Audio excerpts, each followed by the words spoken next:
Good morning, everyone. We studied this week the portion of Behaalotcha. It's the third portion in the book of Numbers, and I'm sharing with you the first talk of the Rebbe from selections from Likutei Sichos on Beahalotcha.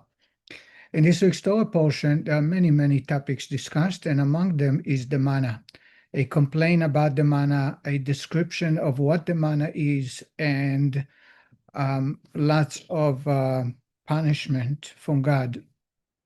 Regarding the manna, the Gemara in Yuma, Tractate Yuma, is asking a question. If you read about the description of what the manna was, or where did it fall, where did they find it every morning? Says the Gemara, one place it says, when the dew descended on the camp at night, the manna descended upon it. This implies that the manna descended within the camp, just around the camp, the Jewish camp in the desert. But it is also written in our portion, and the people will go out and gather the manna, from which we can infer that they had to leave the camp to gather the manna.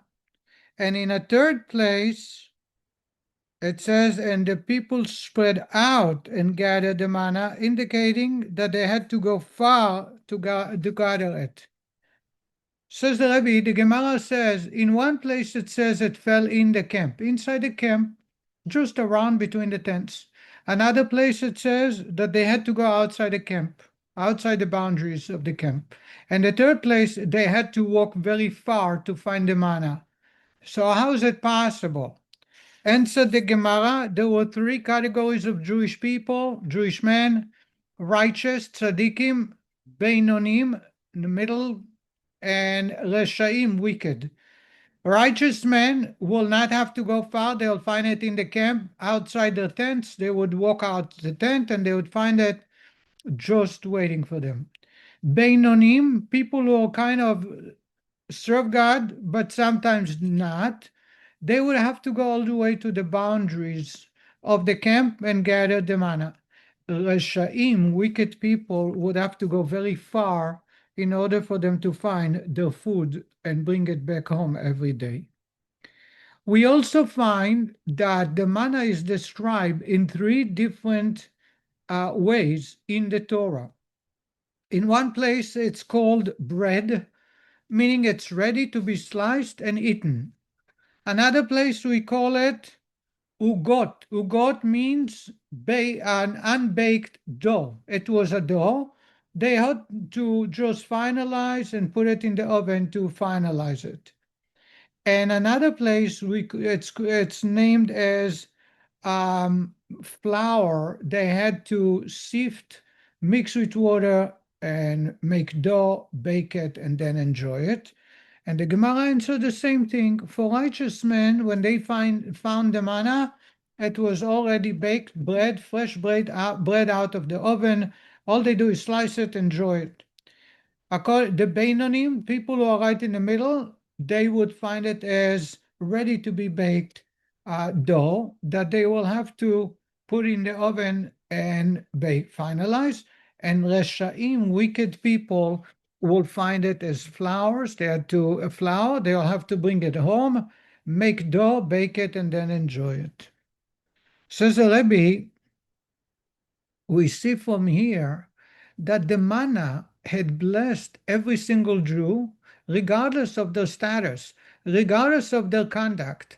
The Reshaim, the wicked people, by eating the manna, they did not turn to become tzaddikim, righteous men.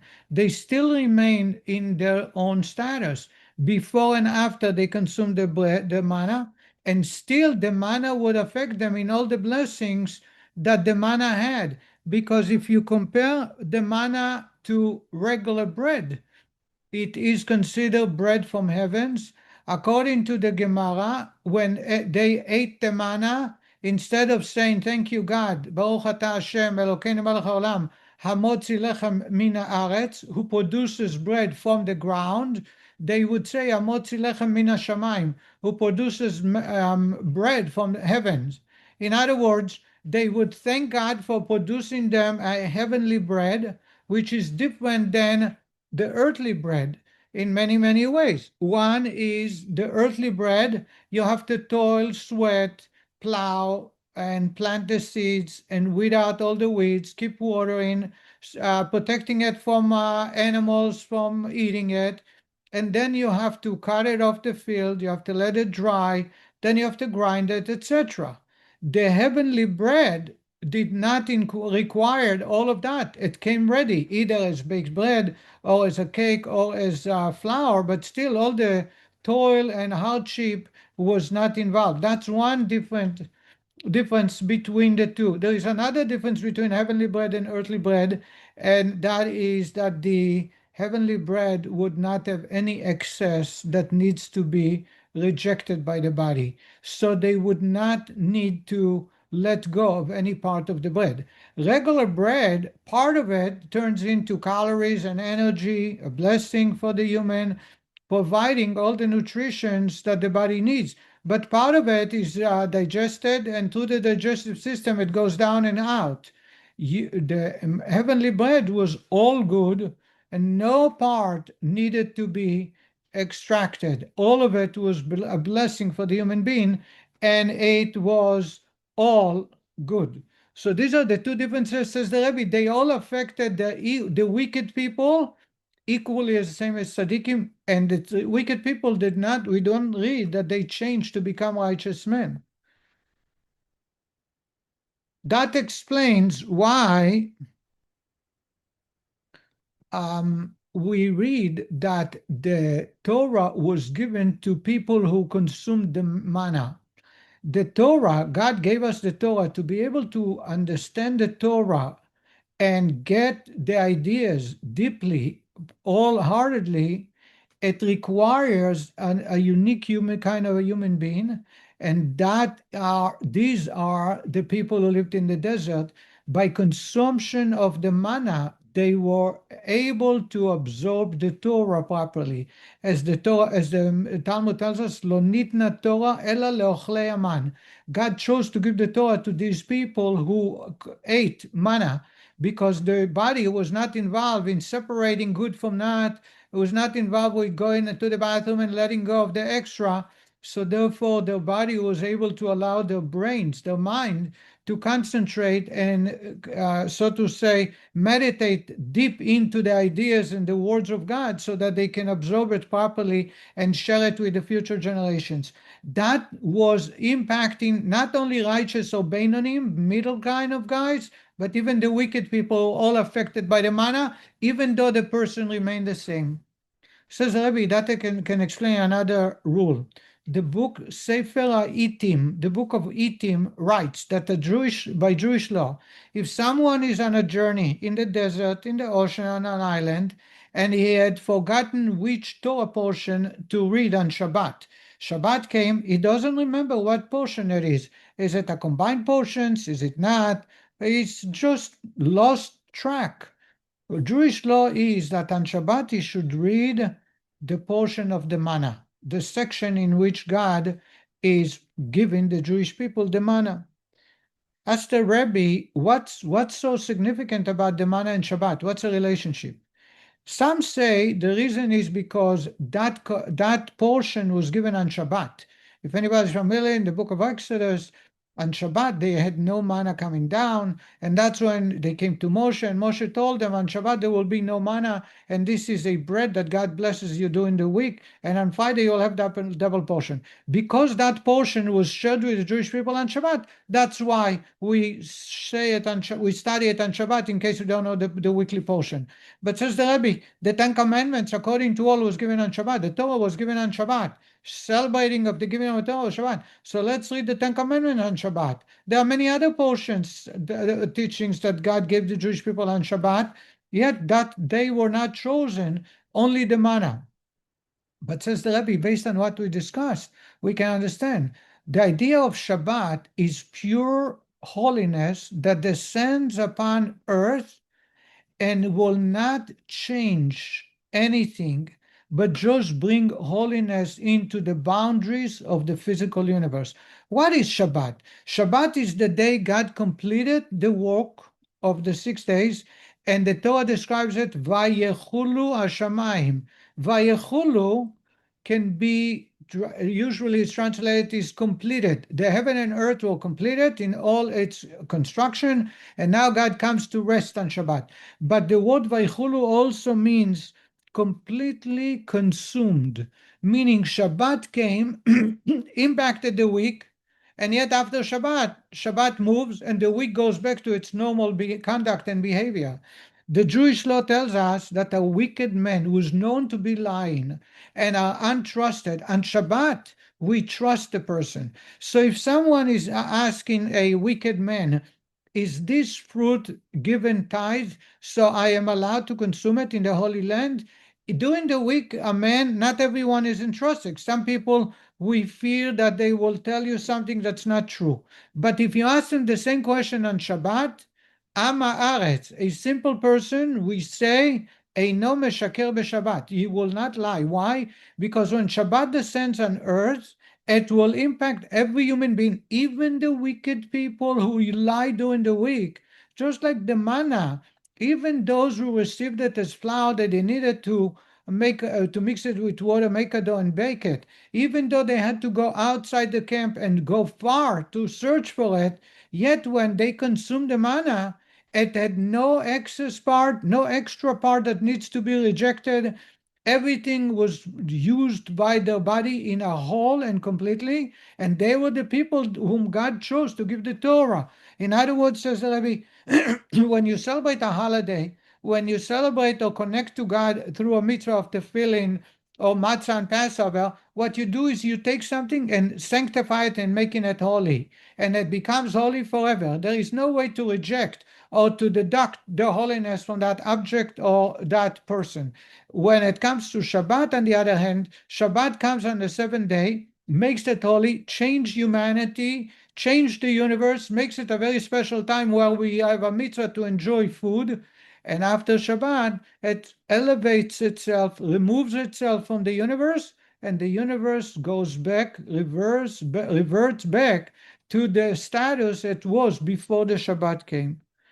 Says the Rebbe, just like you have heavenly manna and earthly bread, heavenly bread and earthly bread, the Torah is described by the prophets as bread. Lechu lachmu belachmi. God says, go enjoy my bread. So there are two types of bread. The regular bread refers to the revealed part of the Torah. Why? Because just like earning a bread, it goes through a lot of toil, hardship, challenges, as was said before, planting, sowing, and protecting from animals, watering, and then harvesting. Just like the same is the revealed Torah, it goes through a lot of questions and answers and debates and two opinions and three opinions. And in one place you follow one way. There's always challenges, there's always hardship before you actually can enjoy the bread. There is another type of bread, another part of Torah, which is called the heavenly bread, which is the Hasidic teaching, the revelation of Kabbalah, where it comes from heaven and it's all pure, all benefiting humanity. Even though in previous generations it was not given to anybody, today it shares with all of us because we are like in the desert where we are blessed by God. So even, says the Rebbe, used to be only if you are a holy man you should study it. Today, mitzvah legalot zot chokhmah, the Arizal said 450 years ago, meaning today we are in the desert enjoying the manna. So for some people it's much harder to find it. They have to go outside the camp. Some will have to run very far outside the camp. But at the end of the day, we all have access to that manna. We all have access to benefit from it, and it will completely change the person, impacting him or her in a complete way, just like the manna had nothing to be rejected by the body because all of it was positive, all of it was pure energy. Same is the Kabbalah teaching. It is all pure. It's only bringing blessings, and it's only transforming a human being. With a little change, the manna, unfortunately, wicked people remained wicked even after they ate the manna. When it comes to studying Hasidic teaching, it's inevitable. It will not change a person. When someone consumes it referring to spiritual absorption of the teaching of Kabbalah, of the Hasidic teaching, it's inevitable not to change him, and the person is transformed into becoming a better person, a connected person, and thus, when they go back to the earthly bread, so to say, spiritual bread, the Torah, it elevates the person and brings them closer to God. And that's how we are making a step closer into the coming of Mashiach. And that's in short the idea of the manna. Again, there were three types of manna: bread, dough, and flour. Three locations of the manna: outside the tent, in the camp, outside the camp, or far away from the camp.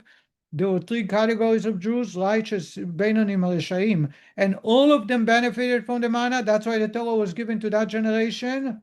And if someone does not know what to read on Shabbat, he's got lost, he should read the manna. And the reason is, just like the manna transformed the person, even though it did not change completely, he's still a wicked. Same is Shabbat transforms the weak and affect all the Jewish people during that period. And after Shabbat, it will go back to the same as it was before. And just like heavenly bread and earthly bread, you have two types of spiritual breads: the revealed Torah and the hidden Torah. Both of them, each in their own way, should be absorbed, should be studied and understood by the Jewish person. But the revealed Torah comes amidst challenges, questions, debates, discussions. The secret part of the Torah, the Kabbalah, the Hasidic teaching, which are spiritual, the manna, the heavenly bread, are direct, and they impact the human being and connects them to God, making sure that everything else in their life are done properly. Have a good Shabbos, everybody.